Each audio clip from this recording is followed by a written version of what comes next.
So I had a really fun day. I went to meet my editor. I met an author friend from Bookstagram, and I totally forgot to film a lot of that. So here we are. We are going to chat and eat some grapes because why not?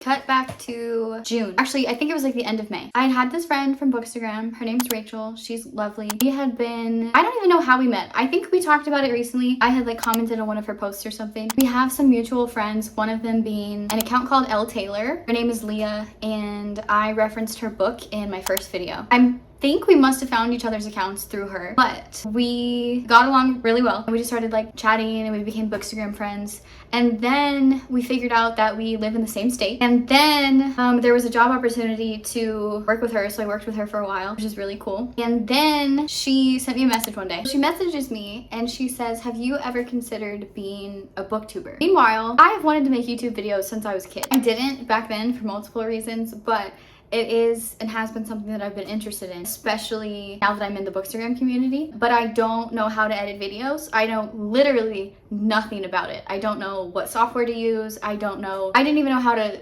use YouTube prior to this. So anyway, she's like, hey, don't take this weird, but have you ever thought about being a booktuber? I think you have, I would like to watch your BookTube videos. I think you have like a good, YouTube personality. And I was like, huh, that's weird, God. That's weird. I've been thinking about this. And then you send a friend who lives an hour away and asks this question. And I was like, hey, yeah, thank you. I think that would be a lot of fun. I just don't really know, how to edit videos or anything. And she was like, oh, I'll do it. Man, okay. So oh my gosh, there's a dog outside. It's two dogs. There's two dogs. I have a sticker on my Kindle that says easily distracted by dogs and books or something like that. Yes. Okay, back to the story. She says she'll do it. And I'm like, all right, let's give it a try, right? Let's just test it out, see how it goes. So we schedule a call, we hop on, we're talking about, our ideas for what it would look like, how often we'd like to post, what kind of video ideas, we share in common, how it would work. And we just started doing it. It was actually really fun. So we filmed our first video, got everything ready. We designed all of the channel header and everything together. And we started a launch group on Instagram. It was a secret at the time. Not a lot of people knew. So I asked some friends from Bookstagram if they would consider, helping us launch the first video. And it went really well. We got 100 views on our first video. So it's been a lot of fun. There's a lot of reasons that I want to do BookTube and a lot of goals that I have for it. But overall, it's been really fun working with Rachel and having a friend who, shares a passion with you. That's been really cool to see. That's how we met. A couple weeks ago, we actually met in person. I totally forgot to film anything, vlog or otherwise, but we do have a picture together, so we will put that on the screen. And see how great of an editor she is? I'll just do that and she just makes it happen. It's great. We got to meet in person, and when you meet internet friends, it's always fun. But because it's Instagram specifically, we see pictures all the time. And so I always see pictures of her banker's lamp and her bookshelf. She'll post reels, what books she has, or she's reorganizing her bookshelf and everything. But I got to see it in person, and it felt so cool. I was like, wow, I'm in a celebrity's room. This is so cool. But she's great. She's super bookish. She is a great editor, and overall she's just a really good person and a lovely friend to have.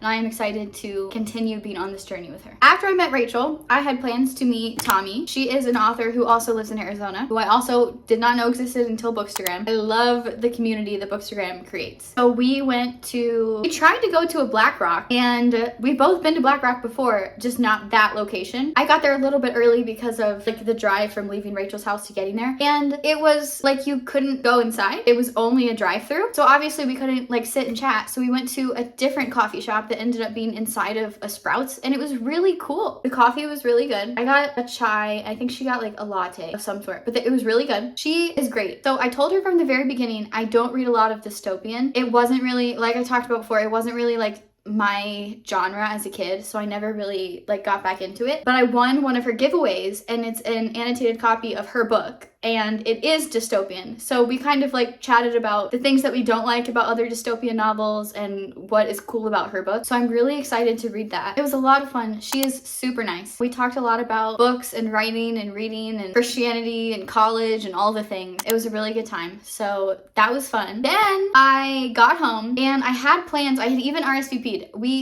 There's a silent book club in my area, and I try to go as often as I can. I RSVP'd for this one. It was going to be so fun. It was in in like a cute part of town. They had like a taco truck catering, you know, the event, and it was gonna be a lot of fun, but I didn't feel good, so I didn't go, unfortunately. But I am planning to try to go to the next one, and I will let you guys know. That was the bookish day that I had. It was a lot of fun, and thanks for listening.